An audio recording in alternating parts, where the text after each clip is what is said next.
Athletes and stress. A. It isn't easy being a professional athlete. Not only are the physical demands greater than most people could handle, athletes also face intense psychological pressure during competition.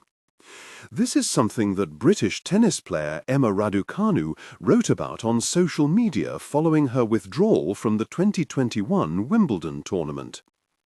Though the young player had been doing well in the tournament, she began having difficulty regulating her breathing and heart rate during a match, which she later attributed to the accumulation of the excitement and the buzz.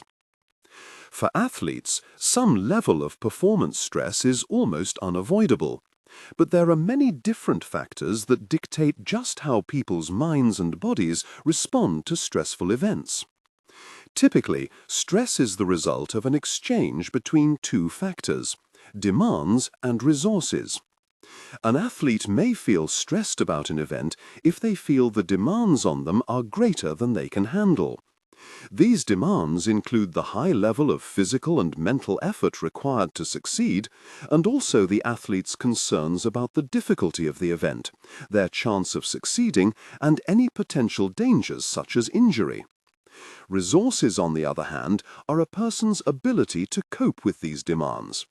These include factors such as the competitor's degree of confidence, how much they believe they can control the situation's outcome, and whether they're looking forward to the event or not.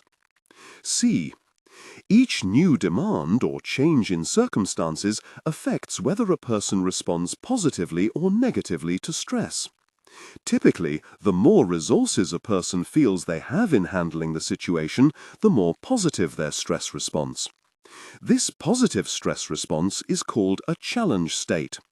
But should the person feel there are too many demands placed on them, the more likely they are to experience a negative stress response, known as a threat state. Research shows that the challenge states lead to good performance, while threat states lead to poorer performance. So, in Emma Raducanu's case, a much larger audience, higher expectations, and facing a more skillful opponent may all have led her to feel there were greater demands being placed on her at Wimbledon, but she didn't have the resources to tackle them. This led to her experiencing a threat response. D. Our challenge and threat responses essentially influence how our body responds to stressful situations, as both affect the production of adrenaline and cortisol, also known as stress hormones. During a challenge state, adrenaline increases the amount of blood pumped from the heart and expands the blood vessels, which allows more energy to the muscles and brain. This increase of blood and decrease of pressure in the blood vessels has been consistently related to superior sport performance in everything from cricket batting to golf putting and football penalty taking. But during a threat state, cortisol inhibits the positive effect of adrenaline, resulting in tighter blood vessels, higher blood pressure, slower psychological responses, and a faster heart rate. In short, a threat state makes people more anxious. They make worse decisions and perform more poorly. In tennis players, cortisol has been associated with more unsuccessful serves and greater anxiety. E. That said, anxiety is also a common experience for athletes when they're under pressure. Anxiety can increase heart rate and perspiration, cause heart palpitations, muscle tremors, and shortness of breath, as well as headaches, nausea, stomach pain, weakness, and a desire to escape in more extreme cases.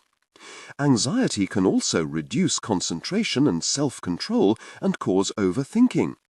The intensity with which a person experiences anxiety depends on the demands and resources they have. Anxiety may also manifest itself in the form of excitement or nervousness, depending on the stress response. Negative stress responses can be damaging to both physical and mental health, and repeated episodes of anxiety coupled with negative responses can increase risk of heart disease and depression. F. But there are many ways athletes can ensure they respond positively under pressure. Positive stress responses can be promoted through the language that they and others, such as coaches or parents, use. Psychologists can also help athletes change how they see their physiological responses, such as helping them see a higher heart rate as excitement rather than nerves. Developing psychological skills such as visualization can also help decrease physiological responses to threat. Visualization may involve the athlete recreating a mental picture of a time when they performed well, or picturing themselves doing well in the future. This can help create a feeling of control over the stressful event. Recreating competitive pressure during training can also help athletes learn how to deal with stress. An example of this might be scoring athletes against their peers to create a sense of competition. This would increase the demands which players experience compared to a normal training session, while still allowing them to practice coping with stress.